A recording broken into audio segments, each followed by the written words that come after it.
தேவ பிள்ளைகளே எப்படி இருக்கிறீங்க? கர்த்தருக்குள்ள சந்தோஷமா இருப்பீங்கன்னு நினச்சிட்டு இருக்கிறேன். கர்த்தருடைய கரம் உங்களுடைய கூட இருக்கிறது. அதை குறித்து சோர்ந்து போகாதீங்க. அவர் உங்களை கரம் பிடித்து உங்களை வழிநடத்தும்போது, நான் உன் வலது கரத்தை பிடித்து உனக்கு துணை நிற்கிறேன் என்று சொன்ன கர்த்தர் ஒரு நாளும் பயப்படக்கூடாது. ஏன்னா, விசுவாசம் என்பது என்ன? நம்பப்படுங்கிறது காணப்படாத நிச்சயம். நீங்க ஆண்டவர்ட்ட சொன்ன காரியம் இன்னும் நடக்காம இருக்கலாம். ஆனால் சோர்ந்து போகாது. காலதாமதமாயிடுச்சுன்னு இல்ல, இல்ல. அவர் உங்களுக்கு வாக்குத்தத்தம் கொடுத்த அதை நிச்சயமா நிறைவேற்றி முடிப்பார். அதனால சோர்ந்து போகாதீங்க. ஸ்தோத்திரம் பண்ணுங்க. இன்றைக்கு நம் செய்தியின் தலைப்பு அலங்காரமான கிரீடம். செய்திக்கு ஆதாரமா ஏறெடுக்கப்பட்ட வேத வசனம் ஏசாயா 62ஆம் அதிகாரம் 3ஆம் வசனம். நீ கர்த்தருடைய கையில் அலங்காரமான கிரீடமும் உன் தேவனுடைய கருத்தில் ராஜ முடியுமாய் இருப்பார் என்று இந்த வசனத்தில் சொல்லப்படுது. கர்த்தர் நன்மை மேன்மையாக பார்க்கிறார். புழுவை போல அல்ல, வண்டை போல அல்ல, அழகான அலங்காரமான கிரீடமாகவும் ராஜமுடியாகவும் நம்மளை பார்க்கிறார். என் பிரச்சனை எல்லா காரியங்களிலும் நான் சில பிரச்சனைகள் வரும்போது ஊழியலும்னு ஃபஸ்ட்டில் நான் போய் ரொம்ப அந்த நான் நினச்சேன் ஊழியமே இனிமேல் செய்ய முடியாது, ஏன் இவ்வளோ போராட்டமாக வருதுங்க, ஊழியத்தே வேண்டாம் அப்படின்னு நினச்சிட்டு இருக்கும்போது அப்போ டிஜிஎஸ் அங்கிள் இருக்கிறாங்க. அவங்கள்ட்ட போய் சொன்னேன், அங்கிள் எனக்கு ரொம்ப முடியவே இல்லை அங்கிள், ஒன்றுமே முடியலை, எனக்கு கஷ்டமாக இருக்குது, இதை ஊழியமே வேண்டாம்னு. அப்போ தான் சொன்னார், இல்லை இல்லை, ஊழியத்தின் முதல்ல அப்படி நெருக்கடிகள் வரும், ஆனால் கர்த்தருடைய கரம் உன் மீது பிரகாசமாக உன் கரம் இருக்கிறத நான் பார்க்குறேம்மா, நீ தொடர்ந்து ஊழியம் செய்யணும், கர்த்தர் உன்னை கொண்டு பெரிய காரியங்களை செய்ய போகிறாரு அப்படின்னு சொன்னாங்க. அதுக்கப்புறம் எனக்கு கொஞ்சம் தைரியம் அப்புறம் ஜெபிக்க ஆரம்பித்தேன். இப்போ கர்த்தருடைய காலத்தில் அப்படி ஒவ்வொரு பிரச்சனை வரும்போது நம்ம நேர தேவ சமூகத்துக்கு போயிடணும். அதுவரை நான் இதுக்கு என்ன செய்யணும். ஏன்னா அப்போ எனக்கு அந்த ஏர்லி பீரியடில் நமக்கு யார்கிட்ட ஆலோசனை கேட்க அதெல்லாம் தெரியும். நம்ம இப்போ தேவ சமூகத்தில் உட்காந்துட்டு நீர் என்னோடு பேசும், நீர் எனக்கு ஆலோசனை சொல்லும், நீர் என் வழிகாட்டி, நீர் என் போதகராய், நீர் என்னை போஷிக்கிறாய் இருக்கிறீன்னு சொல்லி ஆண்டவரை பிடிச்சிக்கலாம். அதனால் சோர்ந்து போகலாம். அதுக்கப்புறம் பார்த்திங்கன்னா ஆண்டுடைய கருத்தில் நான் இருக்கிறேன் அப்படிங்கிற சந்தோஷத்தில் நான் ஊழியம் செய்ய ஆரம்பித்தேன். உலகத்திலே முதலாவது மிருகங்களையும் பறவைகளையும் காண்கிறார், இரண்டாவது மனிதர்கள், மூன்றாவது தேவதூதர்கள், நான்காவது தேவாதி தேவன் வாசம் பண்ணுகிற பரலோக ராஜ்யம். இங்கே பார்க்கும்போது சாலமோன் ஞானி புத்தி இல்லாத ஸ்திரீகளை பன்றியின் மூக்கில் உள்ள மூக்கத்திக்கு சமானம் என்றார். ஆனால் கர்த்தர் நம்மை பன்றிகளோடும் அல்ல, மனிதரோடும் அல்ல, தேவதூதர்களோடும் அல்ல, அதை பார்க்கலும் மேன்மையான தம்முடைய கரத்திலே அலங்காரமான கிரீடமாய் வைத்து கொண்டார். எவ்வளோ பெரிய ஸ்லாகியம்! நம்ம சில வார்த்தைகள் எல்லாம் நம்ம தியானிக்கும் போது நம்ம அசால்ட்டாக எடுத்துக்கிறோம். அதில் நீங்கள் உட்கார்ந்த உட்கருத்தை பார்த்தீங்கன்னா ரொம்ப ஆச்சரியமாக இருக்கும். இப்போ கொடுக்குற செய்தியெல்லாம் நீங்கள் உள் வாங்கணும். நீங்கள் உள் வாங்கினீங்கன்னா தான் அதுக்கு வல்லமை தெரியும். உள் வாங்கணும். ஏதோ ஏன்னா தானே ஏதோ செய்தி கொடுக்குறாங்க, சிஸ்டர் நல்லா பேசுகிறாங்க, சிஸ்டருக்கு மார்க் போடுறதுக்கு இல்லை. அந்த பேசுகிற வார்த்தைகள் ஆவியானவர் உங்களுக்குள்ளே கிரியை செய்யும்படியாக நீங்கள் விட்டு கொடுக்கணும். அதனால் நிச்சயமாக கர்த்தர் உங்களை எல்லா காரியத்திலும் ஆசீர்வதித்து உயர்த்த முடியும். தேவதூதர்களை காற்றுகளாகவும் ஊழியக்காரர்களை அக்னி ஜுவாலையாகவும் மாற்றுகிறார் என்று எபிரேயர் 1:7 சொல்றார். மனுஷனை கர்த்தர் கனத்தினாலும் மகிமையாலும் முடிசூட்டி தேவதூதர்களுக்கு சற்று சிறியவனாக்கிறார் என்று எபிரேயர் 2ஆம் அதிகாரம் 7ஆம் வசனம் சொல்றார். நாம் தேவதூதருக்கு சிறியவளாக்கப்பட்டிருந்தாலும் கர்த்தரோ அவர்களுக்கு மேலாக உயர்த்தி தம்முடைய கரங்களிலே ஏந்தி கொண்டார். கிறிஸ்து இயேசுவுக்குள் நம்மை அவரோட கூட எழுப்பி உன்னதங்களிலே அவரோட கூட உட்காரவும் செய்தார் என்று எபேசியர் 2ஆம் அதிகாரம் 7ஆம் வசனத்தில் பார்க்கிறோம். விழுந்து போன லூசிபருக்கு அந்த பாக்கியம் கிடைக்கவில்லை, ஆனால் நமக்கோ கிருபையா அந்த பாக்கியத்தை கர்த்தர் தந்தார். 7 நட்சத்திரங்களை தம்முடைய கரத்தில் ஏந்தினவர் நம்மை தம்முடைய கரத்திலே அலங்காரமான கிரீடமாய் வைத்திருக்கிறார். எல்லா காரியங்களிலும் கர்த்தர் கூட இருந்து நம்மை வழி நடத்துவார். சில நேரங்களில் பார்த்தீங்கன்னா நான் ஒரு புஸ்தகத்தில் வாசித்தேன். அதில் ஒரு ஊழியருக்கு பிரச்சனை வந்தபோது உபாசம் இருந்து ஜெபித்தார். கர்த்தர் தம்முடைய பெரிய கரத்தில் ஏந்திருப்பதை காண்பித்தார். கீழே சாத்தான் அவரை கீழே தள்ளுவதற்காக எவ்வளவோ குதித்து பார்த்தார். நம்ம அந்த சொல்லுவோம்ல, திராட்சை பழம் கதை, நரி குச்சி வசிச்சு இந்த பழம் புளிக்கும்னு சொல்கிறது மாதிரி, அப்படியே அதே மாதிரி தான் சாத்தா இவ்வளோ குதிக்கிறானா. ஆனால் கர்த்தர் சொன்னார், உன்னை என் உள்ளங்கையில் ஏந்துவதற்காக ஆணைகள் கடாப்பட்ட ஒப்பு கொடுத்தேன், உன்னை நேசிக்கிறேன், நீ கீழே விட நான் விடமாட்டேன், சாத்தான் என்னுடைய கரத்திலிருந்து உன்னை பறித்து கொள்ள முடியாது என்று சொல்லின்னு அந்த புக்கில் வாசித்தேன். இதை வாசிக்கும்போது ரொம்ப சந்தோஷமாக இருந்துச்சு. ஏன்னா நம்ம கர்த்தருடைய கரத்தில் இருக்கோம். அது மட்டும் இல்லாமல் என்னுடைய கணவனுடைய மரண இருள் நான் சொல்லியிருக்கேன் உங்களுக்கு 7 முறை சந்திக்கும் போது ஒவ்வொரு முறையும் நான் சொல்லுவேன், ஆண்டவரே உம்முடைய கரத்தில் இருக்கு, அவரை அவருடைய ஒருத்தர் பறித்து கொள்ள முடியாது. இதுவே என்னுடைய அறிக்கையாக இருந்துச்சு. அது நம்ம தைரியமா சொல்லணும். நீங்க விசுவாசத்துல அந்த வசனத்தை சொல்ல சொல்ல சொல்ல சொல்ல மறுபடி நீங்க அறிக்கை பண்ண ஆக்கும்போது அது இருதயத்திலவே பதிஞ்சிரும். இருதயத்துல மாத்திரமல்ல, சிந்தையிலையும் பதிஞ்சிரும். ஏன்னா சிந்தையில தான் நமக்கு போராட்டம் பதிஞ்சிரும். அப்புறம் வாயினால அறிக்கை பண்ணப்பட அப்படியே நடந்துரும். இதைத்தான் நீங்க செய்யணும். நான் எப்பவுமே சொல்லுவேன், விசுவாச வார்த்தை, விசுவாச சிந்தை, விசுவாச பார்வை, விசுவாச அறிக்கை, விசுவாச செய்கை. இந்த 5லையும் கரெக்டா இருந்தீங்கன்னா ஆண்டவர் உங்களுக்கு ஒவ்வொரு நாளும் அற்புதம் செய்ய அவரால் முடியும். விசுவாசிங்க. எல்லா காலத்திலும் நம்முடைய தலையில நம்ம கூட இருக்கிறது உணர்ந்து நடக்கணும். இயேசுவின் அன்பு வேண்டாம், உலக ஆசை இச்சைகள் தான் வேண்டும் என்று ஒருவர் துணிகரமாய் பாவத்துக்குள் செல்லும் பொழுது அவன் தேவனுடைய கரத்திலிருந்து விழுகிறான். இதை தெரிந்து கொள்ளுங்க. சில பேர் பார்த்தீங்கன்னா இந்த பக்கம் அபிஷேகத்திலே நினைஞ்சுப்பாங்க, அந்த பக்கம் இச்சையின் பக்கத்தில்.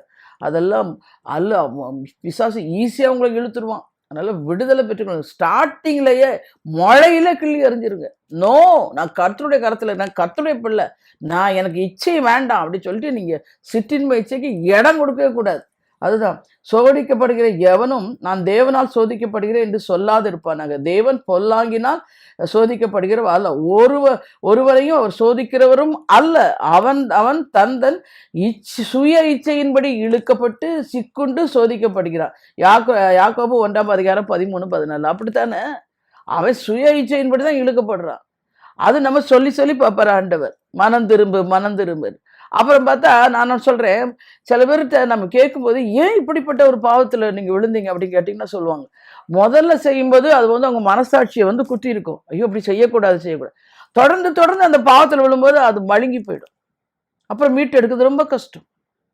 சிக்கிக்கொள்ளும், அது சிக்கிக்கொள்ளக்கூடாது. அதனால தயவு செய்து கர்த்தருடைய வேத வசனத்தை பிடிச்சு உங்க வாழ்க்கையிலும் சரி, குடும்பத்திலும் சரி, எந்த காரியத்திலும் கர்த்தருடைய வசனம் வார்த்தைன்னா உத்தமமாய் நடக்கிறவர்களுக்கு அவர் நன்மையை வழங்காதுறார். அப்படித்தானே ஆபிரகாமை பார்த்து சொன்னாரு. ஆதியாகமம் 17 நீ எனக்கு முன்பாக நடந்து உத்தமனா இரு, நான் சர்வ வல்லமையுள்ள தேவன் அப்படின்னு சொன்னார். ஏன் அப்படி சொன்னாரு? ஆதியாகமம் 16 சாராள் பேச்சை கேட்டு ஆகாரை எடுத்துக்கிட்டாரு.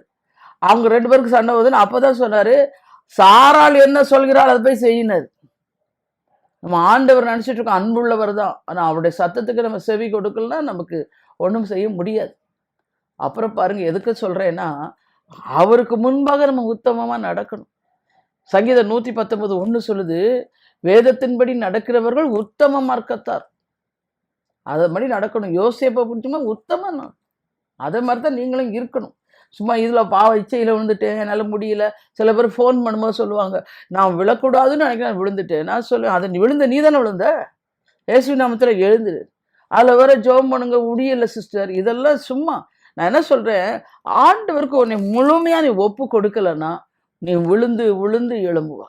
முழுமையாக ஒப்பு கொடு. ஆவி ஆத்மா சரத்தை கல்வாரி பலிபடத்தில் கிடத்துற ஐயா, என்னால் ஒன்றும் செய்ய முடியாது ஐயா, நீங்கள் பொறுப்படுத்திக் கொள்ளுங்கன்னு ஒப்பு கொடுத்துட்டீங்கன்னா உங்க சரீரம் நீதியின் அடிமையாய் மாறி போகும். ஏன்னா அது பாவம் செய்த அடிமை பிசாசுக்கு இடம் கொடுத்துருந்துச்சு.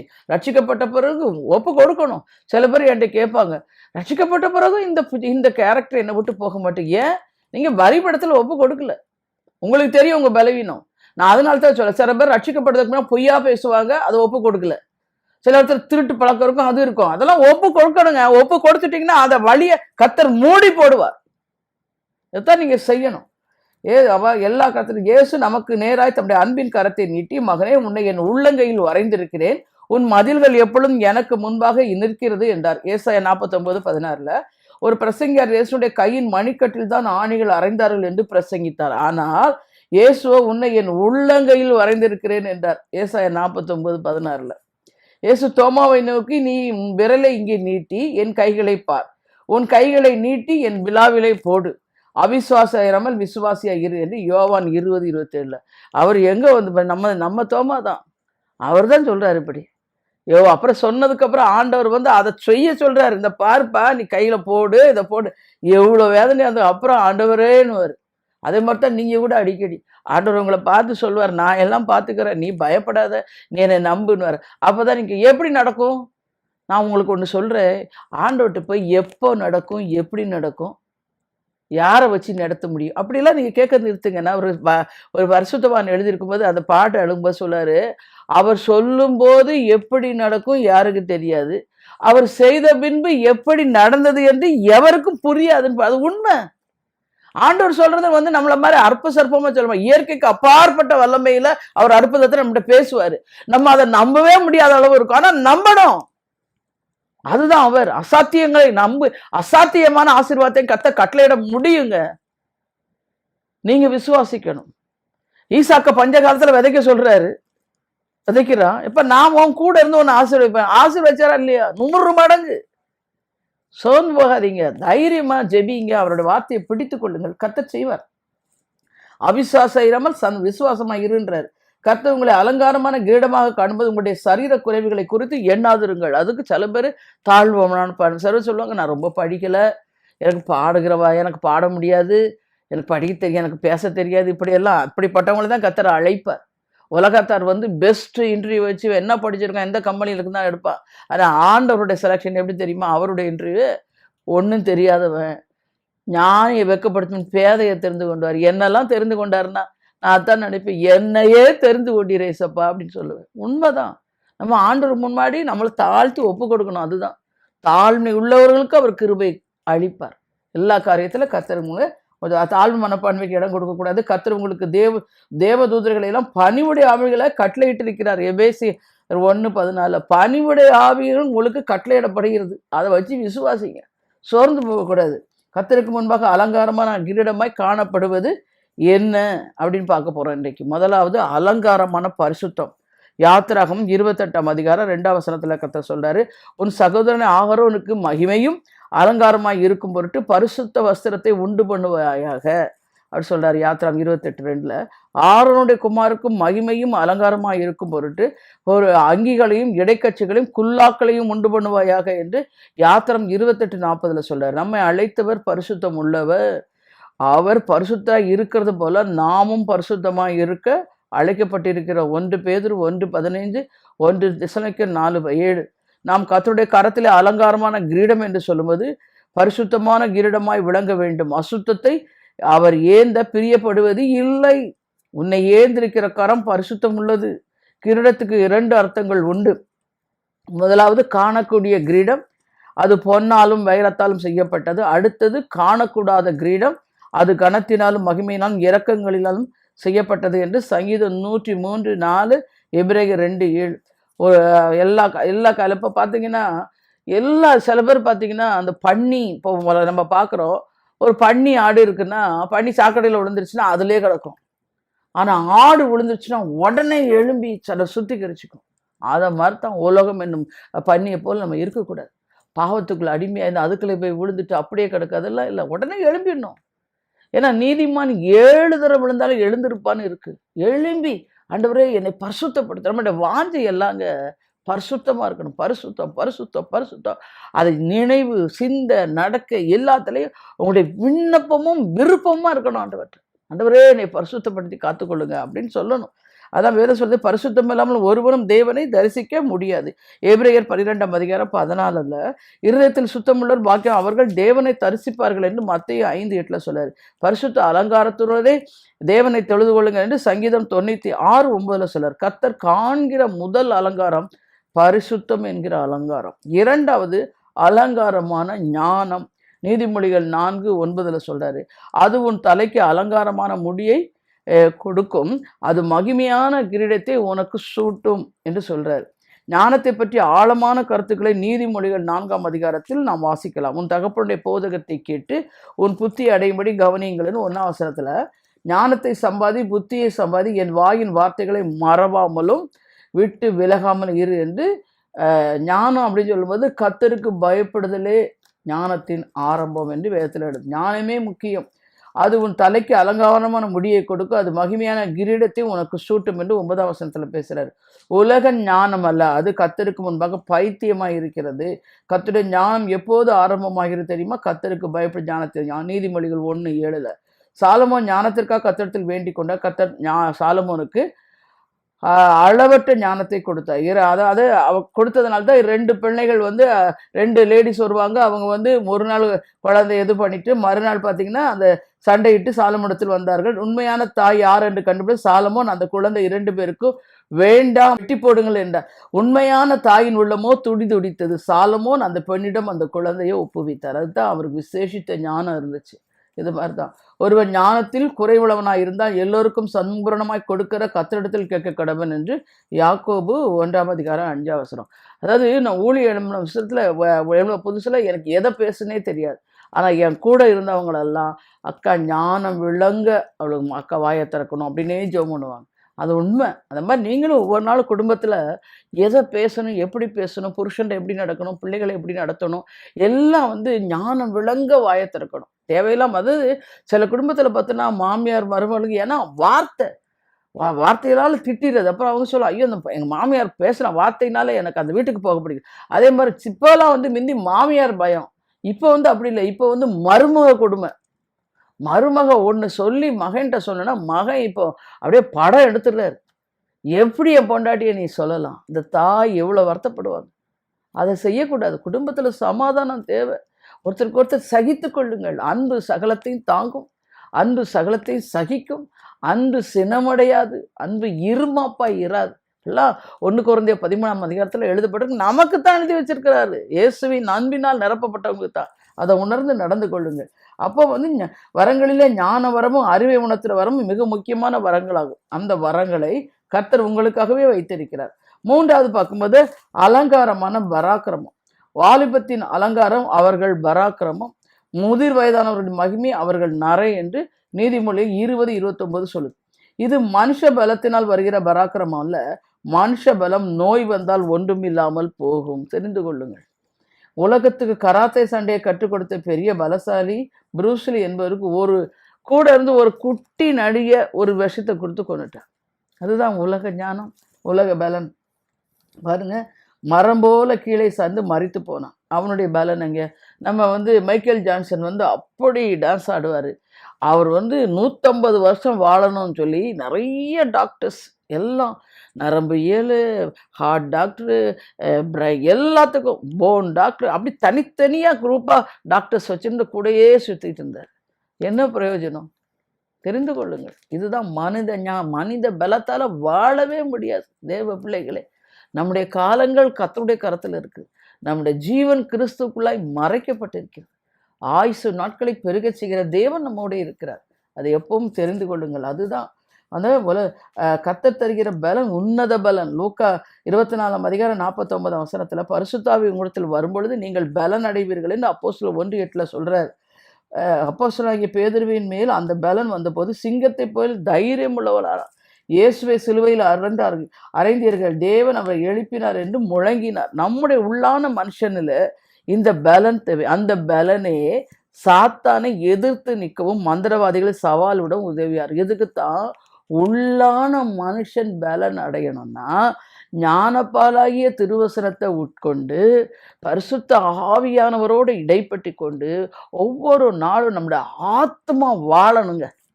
எதை சொல்லுகிறது இல்லை? பிரியமானவளே, உன் ஆத்மா வாழ்வது போல் நீ எல்லாவற்றிலும் வாழ்ந்து சுகமாக இருக்கணும். முதல்ல ஆத்மாவை வாழ வைக்கணும். நீங்கள் ஆத்மாவை சோத்தமாக வைக்கிறீங்க.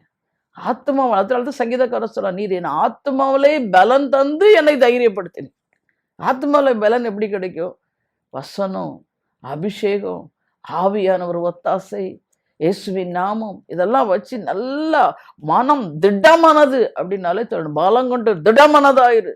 நான் உன்னை விட்டு விலகுவதும் இல்லை. கர்த்தருடைய பிரசன்னம் நம்ம கூட, அவர் சமூகம் நம்ம கூட. எங்க போறதுக்கு முன்னாடி நீங்க போங்கப்பா, பின்னாடி நான் வரேன். அவரை முன்னாடி விட்டுறணும். அவர் முன்னாடி போனார்னு என்ன நடக்கும்? நான் உனக்கு முன்னே போய் கோணலானவைகளை செவையாக்குவேன், வெங்கல கதை உடைப்பேன், இருப்பு தாப்பளம் முறிப்பேன், அந்த காலத்தில் இருக்க பொக்கிஷங்களை உனக்கு தருவேன். அவரை வேற சொல்லி ஏசாயா 52:12 கர்த்தர் உனக்கு முன்னே போவார், இஸ்ரவேலின் தேவன் பிறகே உன்னை காக்கிறார். முன்னும் பின்னும் இயேசு, வலதுபுறம் இடதுபுறம், முன்னும் பின்னும் எல்லா சூழ்நிலையிலும். அதுதான் கர்த்தர். ஒன்றும் மட்டும் இல்லை, கர்த்தரை நம்புகிறவனை கிருபை சூழ்ந்து கொள்ளும். நம்மளை ஒவ்வொரு நாளும் நீங்க கேட்கணும், ஆண்டவரே நீ உங்களுடைய கிருபையினால என்னை சூழ்ந்து கொள்ளும். இன்னொன்று வசனம் இருக்கு, ஏற்ற காலத்தில் சகாயம் செய்யும் கிருபை கிடைக்கும். அவரை நம்பும்போது அவரை சார்ந்து கொள்ளுங்க. இது எவ்வளவு எளிமையானது, ஈஸியானது. அவரை சார்ந்து கொள்ளாம பிரச்சனையை கட்டி பிடிச்சிக்கிட்டு, போராட்டத்தை கட்டி பிடிச்சிட்டு, ஓன்னு அழுதுகிட்டு புலம்பிக்கிட்டு, எனக்கு ஏன் வாழ்க்கையில் இப்படி ஆகிப்போச்சு, என் வாழ்க்கை வாழவே இல்லை, நாசமா போச்சு, சாபிக்கப்பட்டவா நீங்க உங்களையே சபிச்சு அப்படியெல்லாம் வாழ வேண்டாம். பிரச்சனையை முதல்ல கட்டிப்பிடிக்க நிறுத்திட்டு ஆண்டட்டு கொடுத்துருங்க. ஏசப்பா, நீங்க சொன்னீங்களே வருத்தப்பட்டு பாரம் சொல்லி எல்லாரும் என்னிடத்தில் வாருங்கள் சொன்னீங்கல்ல, நான் வந்துட்டேன் ஐயா அப்படின்னு சொல்லி அவர்கிட்ட கொடுத்துட்டீங்கன்னா, அவர் கடினமான காரியத்தை எடுத்து போட்டு லகுவான காரியத்தை உங்கள்கிட்ட கொடுப்பார். ஆமென். அதனால ஒவ்வொரு நாளிலும் பயப்படாம தைரியமா இருங்க.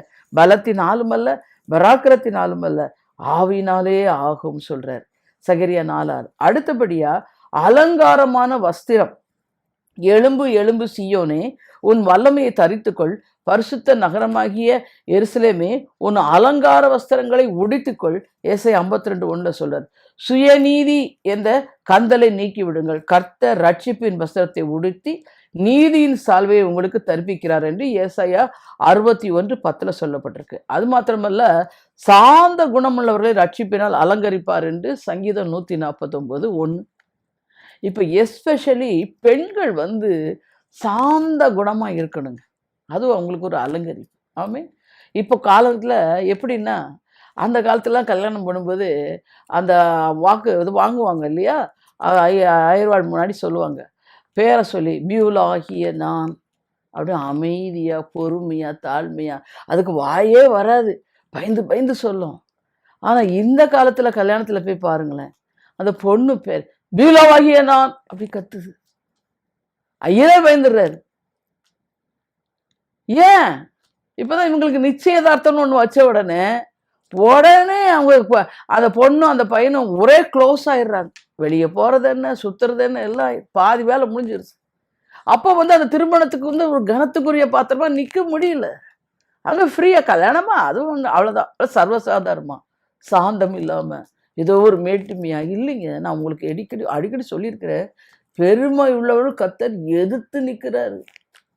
உன்னை ஆசீர்வதித்தது கர்த்தர். ஆசீர்வாதத்தை எதிர்பார்க்காத ஆசீர்வதிக்கிற கர்த்தரை நோக்கிப்பார் எல்லாவற்றையும். அதுக்கு என்ன செய்யணும்? நீ துதிக்க கத்துக்கொள்ளணும். வேதம் என்ன சொல்கிறது? துதியின் உடையை நமக்கு தந்தருள்வார் என்று ஏசாயா 61:3 சொல்லப்பட்டிருக்கு. ஏசாயா 61:3 என்ன சொன்னா, துயரத்துக்கு பதிலாய் ஆனந்த தைலத்தையும் ஒடுங்கின ஆவிக்கு பதிலாக துதியின் உடையையும் கொடுக்கவும் அவர் என்னை அனுப்பினார். இந்த ஜனத்தை எனக்கென்று ஏற்படுத்தினேன், இவர்கள் என் துதியை சொல்லி வருவார்கள். ஏசாயா 43:20. தேவனுடைய துதியை சொல்லி வர்றீங்களா? துதின்னா என்னங்க? கர்த்தர் செய்த நன்மைகளை நினைத்து நன்றி செலுத்துவது. நீங்க இல்லைன்னா நான் இல்லைப்பா, இந்த கிருபை இல்லைன்னா நான் என்னைக்கோ மறிச்சு போயிருப்பேன். அப்படித்தானே சொல்றோம். கால் சறுக்கிறதுன்னு கிருபையினால் நம்மை தாங்குகிறார். கிருபையினாலே விசுவாசத்தை கொண்டு ரட்சிக்கப்பட்டீர்கள். நம்ம செய்ய வேண்டிய ஸ்தானத்துல எல்லாம் அவரை நிறுத்தி, நம்ம பாவம் சாபம் நம்ம கீழ்ப்படியாமை நம்ம தப்பு தவறுகள் செய்து எல்லாம் அவர் மேல கொண்டு அவ்வளத்தையும் அவர் சிலுவையிலே சுமந்துட்டார்.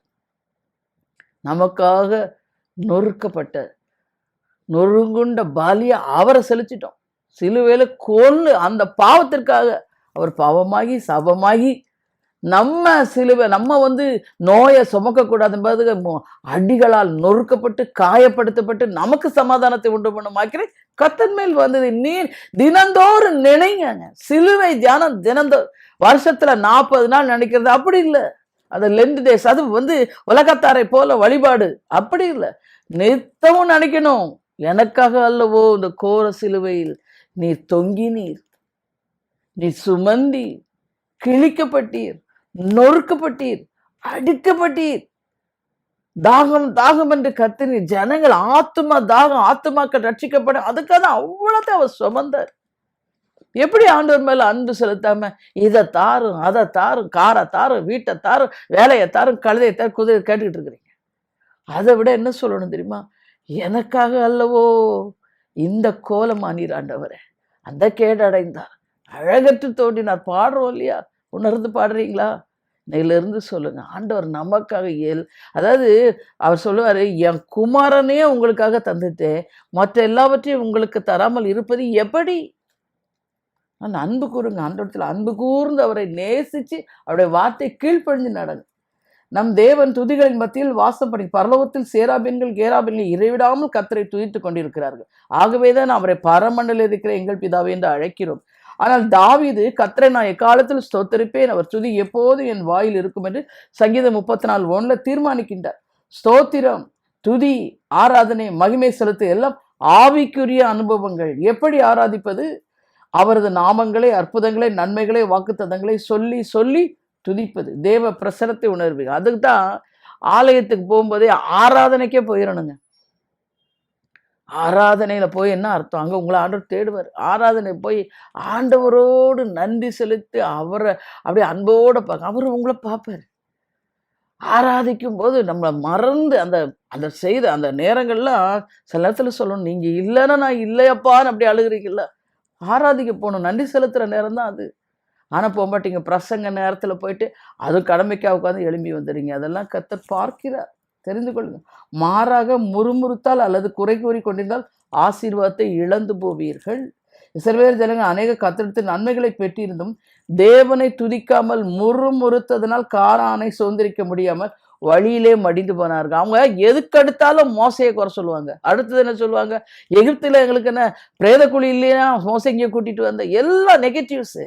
கர்த்தருக்கு பிரியம் இல்லை. அவர் முன்னோக்கி போங்கடான்னு சொல்றாரு. இதுங்க எப்ப பின்னோக்கி எகிப்தையே பார்த்துட்டு கிடக்குது. எகிப்துல இருந்து விட்டு வெளியே வந்துடணுங்க. சில பேர் பார்த்தீங்கன்னா, நான் பாட்டு பாடுவாங்க, நான் எங்க அப்பா வீட்டில் இருக்கும்போது காலையிலே பெட் காஃபி குடிப்பேன், அப்படியாக்கும் இப்படியாக்கும். இதெல்லாம் விட்டுரு.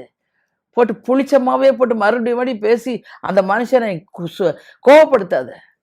இப்ப எப்படி இருக்கிற, இனி நன்னா நடக்கும்னு சொல்லி அப்படி முன்னேறி நடந்து போங்க. கர்த்தர் உனக்கு முன்னே போவா, நீங்க கூட பின்னாடி போங்க. அப்படி செய்யுங்க. அதுதான் இஸ்ரவேல் ஜனங்க முறுமுறுத்து போல நீங்க முறுமுறுக்காதீங்க. இன்னொன்னு சொல்லப்பட்டிருக்கு ரோமர் 1:21 அவர்கள் தேவனை அறிந்தும் அவரை தேவன் என்று மகிமைப்படுத்தாமலும் ஸ்தோத்திரியாமலும் தங்கள் சிந்தனையினாலே வீணனார்கள். இன்னைக்கு உங்களுக்கு சிந்தை தான்.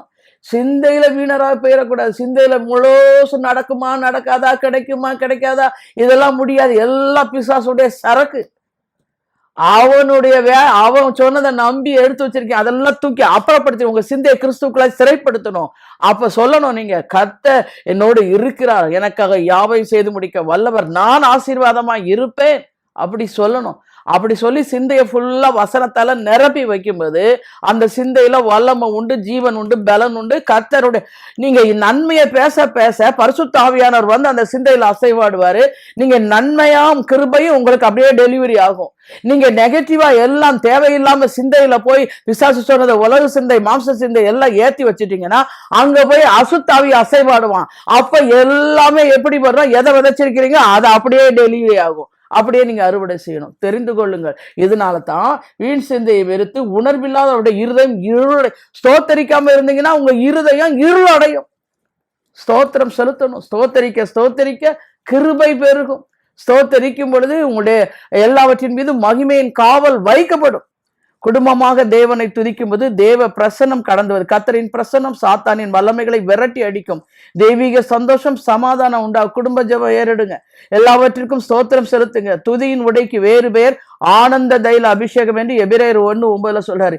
என்னுடைய சந்தோஷம் உங்கள் நிலைத்திருக்கும்படி உங்கள் சந்தோஷம் நிறைவா இருக்கும்படி இவைகளை உங்களுக்கு சொன்னேன் என்று யோவான் 15:11 சொல்றாரு. சந்திரனுக்கு செல்ல வெள்ளி வெளி வீரருக்கு தனி உடை அவசியம். அதே போல் பரலோகத்துக்கு செல்ல நமக்கு துதி உடை அவசியம். ஒரு செய்தியை நம்ம கேட்டோம். கர்த்தர் நம்மோடு பேசினார். உங்களுடைய பால கர்த்தர் அலங்கார நம்ம கிரீடமாய் நம்மை வைத்திருக்கிறார். நிச்சயமாகவே முடிவோடு நம்பிக்கை வீண் போகாது. நாம் ஜெபிப்போமா? எங்களை நேசிக்கிற அன்புள்ள ரட்சகா, இம்மட்டுமா உங்களுடைய பிள்ளைகளோடு நீர் பேசினீர் ஆண்டவரே. எதையெல்லாம் செய்யக்கூடாது, எதெல்லாம் செய்ய வேண்டும் என்று கற்றுக் கொடுத்தீங்க. அவங்க எப்பொழுதும் துதிக்கும்படியா அவருடைய எல்லா சூழ்நிலைகள் அவங்க உண்மை ஆராதிக்கும்படியா, உண்மை உயர்த்தும்படியா அவர்களை நீ பிடித்து கொள்ளுங்க. ஆசீர்வதி உடைய காருண்யத்தில் அவர்களை சூழ்ந்து கொள்ளுங்கப்பா. கிருபையினால் சூழ்ந்து கொள்ளுங்க.